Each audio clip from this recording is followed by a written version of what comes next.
Good morning, and welcome to the Morning Report. My name is Willie Lawson. The Morning Report is a production of FightBackMedia.com, FightBackMedia.com, FightBackMedia.com, and FightBackMediaTV.com.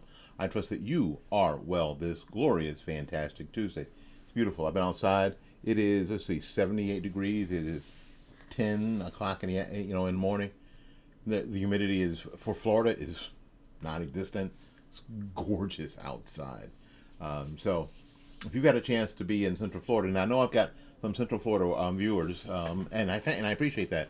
Why? Because I can read the analytics. Uh, go outside. Go outside. It's beautiful. It's beautiful. This is why we live here. This is exactly why we live here. All right. I told you guys yesterday I had a fairly crappy recording because the audio was off, and I hate that. When I'm watching a video on YouTube, I hate when the audio makes it sound like a Chinese monster Godzilla movie, where the audio from the is off because the overdub is off. Where you see, I think you hear, your brother is dead. Your brother is dead.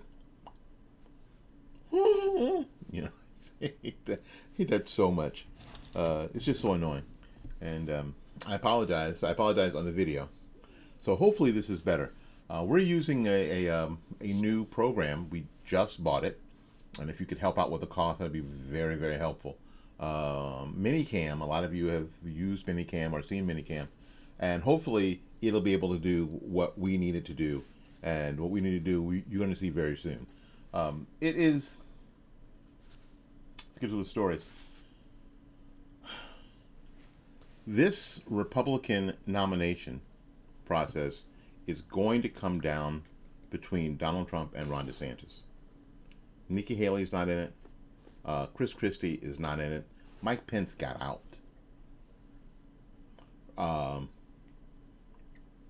Vivek Ramaswamy, he's not in it. He was the shiny. You remember? They have the shiny penny for the moment, and then you don't hear anything more about them because they run out of money. And you haven't heard much from Ron DeSantis because they are pinching pennies because they know the battle is coming. This idea that you've got to spend early in order to keep making money is a strategy for sure, but it's not a winning strategy. Even in 2016, when Trump got on the stump and was talking about he was going to pay for his own campaign, blah blah blah. Trump was still collecting money. He was still raising money. Well, why was he raising money if he was going to pay for everything? Well, because what they knew was that this crap is super expensive. And they weren't spending a lot of money early. They were not. They had to spend money on the general. So there's this balancing act that you have to do. But I think that I do. I think that what's going to happen is the only thing that this is going to come down, the Republican nomination is going to come down to Donald Trump and Ron DeSantis. What do you think? Write it down in the comments. If you think that Nikki Haley has a shot. Now, I'm telling you, the unfavorables I saw on Real Clear Politics, the unfavorables for everybody, I mean, Biden, Trump, DeSantis, Vivek Ramaswamy, Chris Christie, and Chuck Schumer. Golly, his negatives are so high. Nobody likes that dude. Anyway, the only person who has sort of a balance between favorable and unfavorable is Nikki Haley, and I think that's because people don't feel one way or the other about her. And the problem is that doesn't get you elected to president nowadays. It doesn't. People have to feel strongly about you one way or the other. That's what gets people elected nowadays, and it's not the best thing, because on paper, let's just go ahead and say this, on paper, it seems like Nikki Haley would be a fantastic choice. When I talk about Republicans taking the, reaching in the jaws of victory and pulling out defeat, what if they nominate, again, they've done it before, nominate not only a female for president, but a somebody whose parents were Indian. She was a governor. I'm a big fan of governors. You know that. Big fan of governors. She has foreign policy experience because she was the ambassador to the UN. So she's got experience. Experience is not what she's lacking. Not at all. Not for this job. She is eminently qualified. So stop saying she's not qualified. I don't think that our campaign is going to be able to, because of unfortunately, the era that we're in, they're not going to be able to translate any of that to votes. Well, to money first and then to votes. I think she'll hang in there as long as she can, as long as they have money.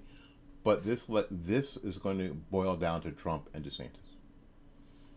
There was a few months ago, the candidates were asked if they would sign a pledge that said, that they would support the winner of the Republican primaries, the nomination, if they would support the nominee. And I think this is very important. Here is what Ron DeSantis said.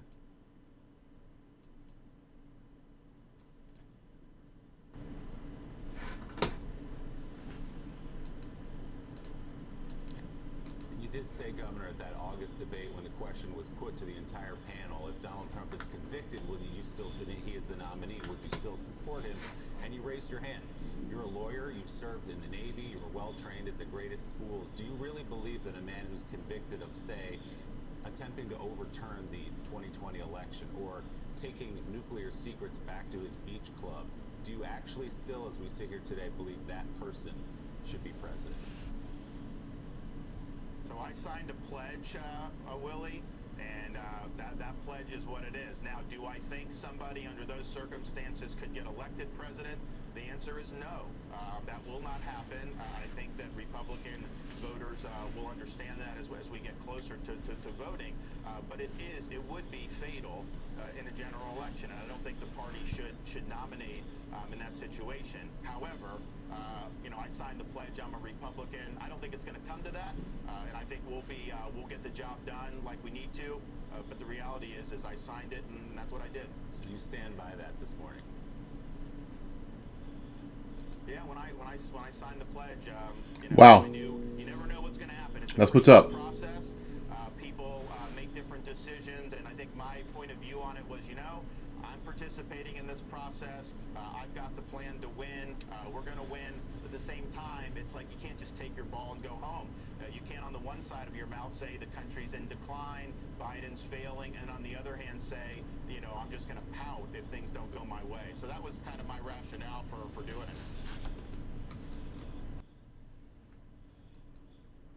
Wow.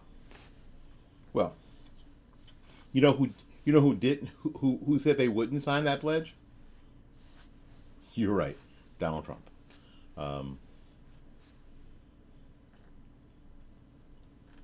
What do you think? What do you think? DeSantis, I don't believe that DeSantis signed the pledge thinking that he was going to lose. I think he signed the pledge knowing that this is the game, this is the club we're in, this is how the process works. We beat the crap out of each other, on this side, and then we support the person who wins in this process. That's the way it's always been, and that's the only way that you have a chance to win. It's the only way that you have a chance to win, and like you said, you can't talk about the nation being in decline and Biden being the Antichrist and the most and the worst person ever. You can't continue to say those kind of things. Let me up the volume a little bit. And then if things don't go your way, you just pout and go home. Like, screw it. I'll move to Norway. Screw y'all.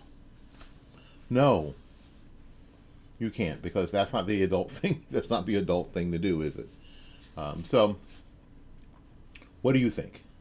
What do you think about DeSantis saying that if Trump is the nominee, he will support him? What do you think? I think that is super cool and is what needs to happen. All right. So again, write down in the comments. What do you think? What do you think about Ron DeSantis?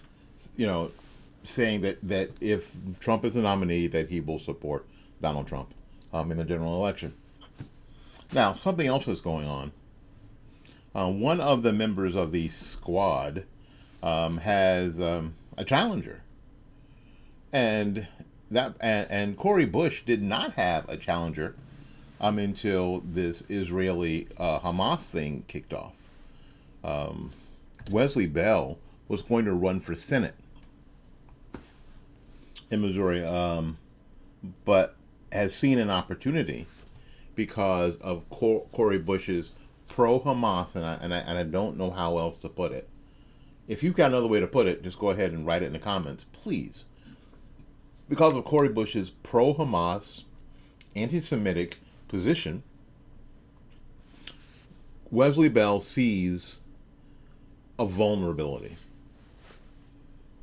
Now, you would see, a lot of us already think that, we here in America, we are pro-Israel. That anti-Semitism is something that we don't do here. It's a negative, right? It's a negative. It's a racist thing, right? It's one of the things that we as Americans avoid, because we are just we're not an anti-Semitic country, and that we are anti-terrorists. Well, some people are. And I think Wesley Bell may see that. And Wesley Bell has decided that he's going to run for Cori Bush's seat and try to primary her out of that seat. We're going to go ahead and let's see if I can do this. I did the first one pretty good. Go ahead and listen to Cori Bell say it in his own words. The district needs steady and effective leadership. This country needs steady and effective leadership. And I'm making this run because I believe it's the right thing. Hang on just a second. I'm getting used to this. This is new. All of this is new. Senator Brian Williams is also considering that as well. Here's the thing, and all of this is new. Essentially the same answer. If you do, there we go. And that our future as a democracy was in peril. Josh Hawley has long abandoned our democratic principles and ignores the needs of Missourians. I saw the parallels to what St. Louis County faced after Ferguson, where the elected leadership was unable and unwilling to meet the challenges before us. Indeed, recently, polling showed that I was the Democratic candidate in the best position to take on Josh Hawley in November of 2024. But over the last several weeks, as I've campaigned around the state, I've heard one refrain from Democrats above all else. We need you in Washington, but St. Louis needs you in the House of Representatives. So after thoughtful consideration and consultation with respected and committed community and political leaders, I'm formally withdrawing as a candidate for the U.S. Senate and announcing my candidacy for the Democratic nomination to the U.S. House of Representatives for Missouri's 1st Congressional District. And with that, I'll take questions. What specifically is making you switch, Congressman? You know what? Our world is in a dangerous place, and we need steady and effective leadership, and we're not getting it here in the 1st District. What is it about Congresswoman Bush that's specifically not providing that leadership? This is nothing personal against the Congresswoman. But what I see is, when I look at, as a prosecutor, I have to look at the law and I have to make the right decisions. And when I look at the infrastructure bills, when I look at working with other community partners, that's the way we've been able to be successful in St. Louis County, and we need more of that in Washington, D.C. as well. Do you feel Cori Bush is an easier target, easier opponent? It's not about that. To me, it's about we do need to get rid of Josh Hawley, but we have viable candidates. but we do have viable candidates that can do that. But the growing calls that I got, and honestly, even before I got in the race, were you should consider this race because this district needs it. And as I got around the state and even in DC, that those calls grew louder and louder. And with the fact of having viable candidates in the U.S. Senate race, I felt that we needed that steady and effective leadership right here in the district. You're suggesting that Democrats want her out, and I noticed you also said the world's a dangerous place. What do you make of her comments within the first few hours of Israel having the deadliest terror attack it's had since the Holocaust? She calls to defund the Israeli military. Is that the stance the Democratic Party should adopt right now? What would you do there? I think that it's very clear from responses from Democrats, from local government all the way to DC, that is not what Democrats feel is the appropriate response.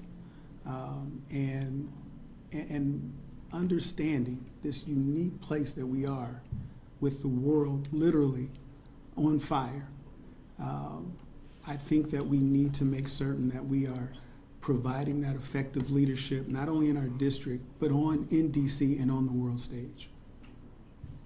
Are you planning on, who are you planning on endorsing anybody in the Senate race? I haven't gotten to that point. Obviously, there's two candidates that I have, one that I know very well, one that I've gotten to know, and I do think that they are viable candidates. And again, I think that when I look at that race and understanding that we have to beat Josh Hawley, I am comfortable in the sense that we have candidates that can do that. But there's a problem. But I do think that there's issues that we need to address at home. And Wow. Wesley Bell thinks, I don't know if he's right. We're gonna find out though. Wesley Bell believes that Josh Hawley is more vulnerable, and Corey Bell is actually more vulnerable than Josh Hawley, I guess, for him anyway. I'm thinking, now, track with me for a second. I'm thinking that Wesley Bell's people don't have the juice to beat Josh Hawley. They just don't. They don't have the juice. And what they're doing is they're hedging their bets because of Cori Bush being Cori Bush, that he may have a better chance of beating her than beating Josh Hawley. What do you think? Write it down in the comments. I think that that's what's going on here. It doesn't help that, of course, Cori Bush is pro-Hamas. Now, Wesley Bell wouldn't ever say that, but he's banking on it. He's banking on it. All right, we got to get out of here and make room for somebody else. So until we see you again, this is the Morning Report. My name is Willie Lawson, and just like always, go out there and learn something, love somebody, and for goodness sakes, y'all take care of yourself. We will see you when we see you. Bye-bye now.